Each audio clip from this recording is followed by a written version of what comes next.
mahilig gumawa ng reels sa social media, makinig dahil ang simpleng reels pwede na raw pagkakitaan. Paano?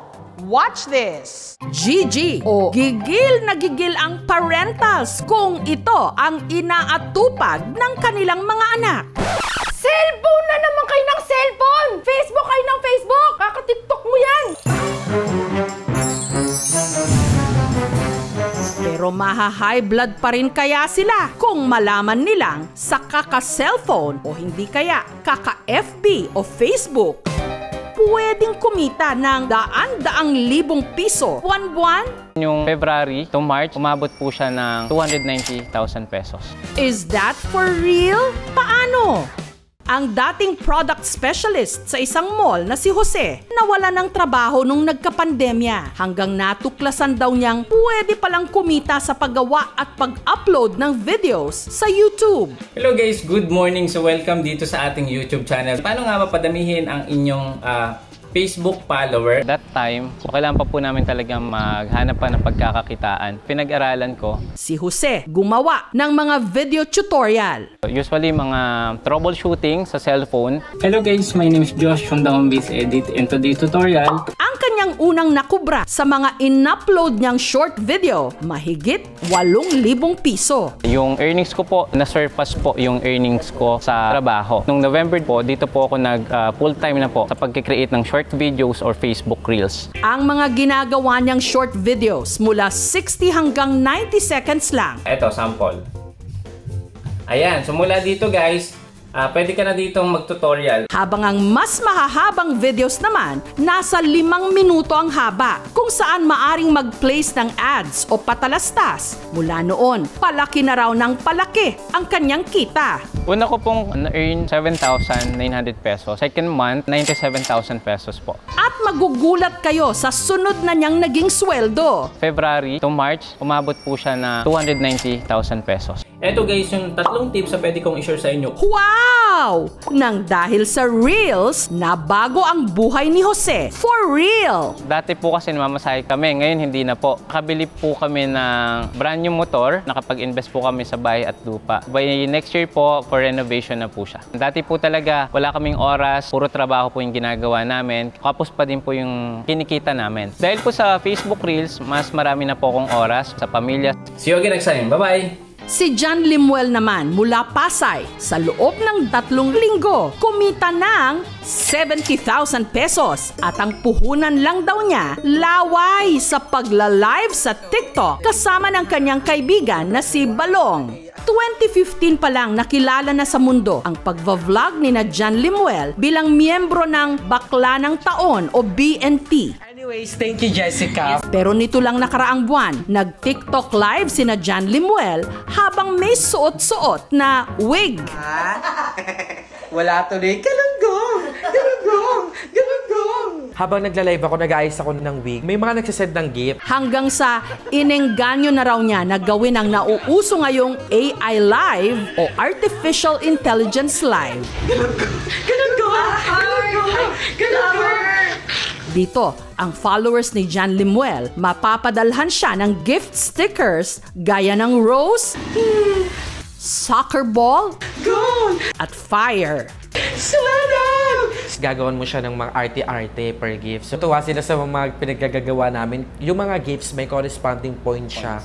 So, depende sa pinurchase mo. Merong piso, may halagang 50 pesos, may halagang 99. Sa 1 hanggang 2 oras na pagla-live, nakakalikom daw sina John Limuel ng gifts na ang katumbas mula 7 to 16,000 pesos. Kaya sa loob lang ng 3 linggo, nakaipon na nga siya ng tumataginting na 70,000 pesos na pinaghatian nilang dalawa. Inilaan po namin siya sa mga dapat paglaanan. Hindi po kasi hinati namin. Siyempre, may kanya-kanya po kaming gastusin. Ganun po! Ganun po! Hug!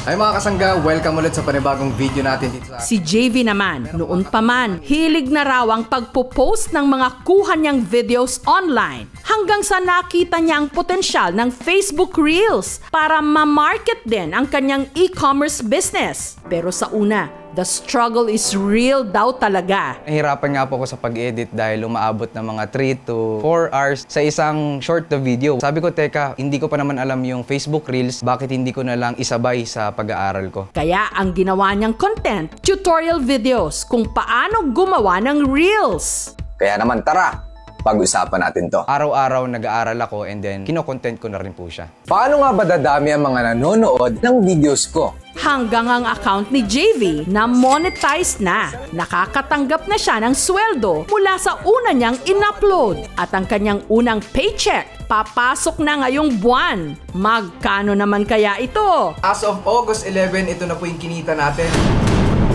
Sa mga gusto ring kumita, ano nga ba ang dapat gawin para ma-monetize din ang inyong mga ina-upload na reel? 3 ang requirements.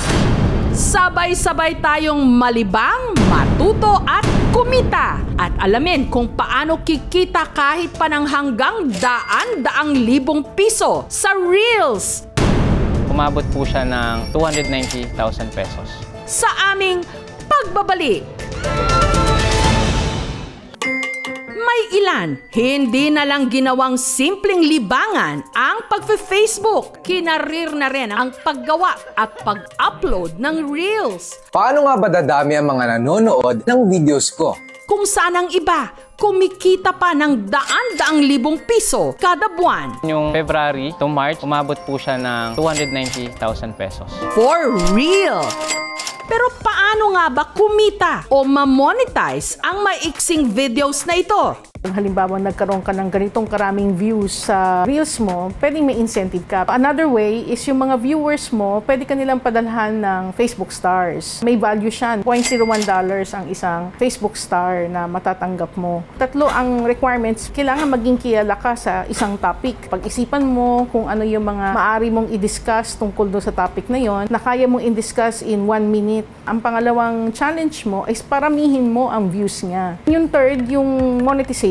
Yung mga taong nanonood ng video, they are there because they want to learn and they want to be entertained. Kaya kailangan talaga mas maging responsable tayo sa ating content. Yung Reels natin, magiging safe lang siya. Depende sa pag-iingat din ng may-ari. Ang maaaring maging danger, yung merong gumamit ng content mo, tapos i-upload ng iba. Ang pinakamalaking pro sa freelancing at gusto ng mga kabataan yung hawak nila yung sariling oras. The cons, obviously, the salary or the income is not consistent. Samantala, si JV na kakamonetize lang ng account nung nakaraang buwan, matatanggap na raw ngayong buwan ang kanyang unang sweldo. Sahod reveal naman dyan! As of August 11, ito na po yung kinita natin.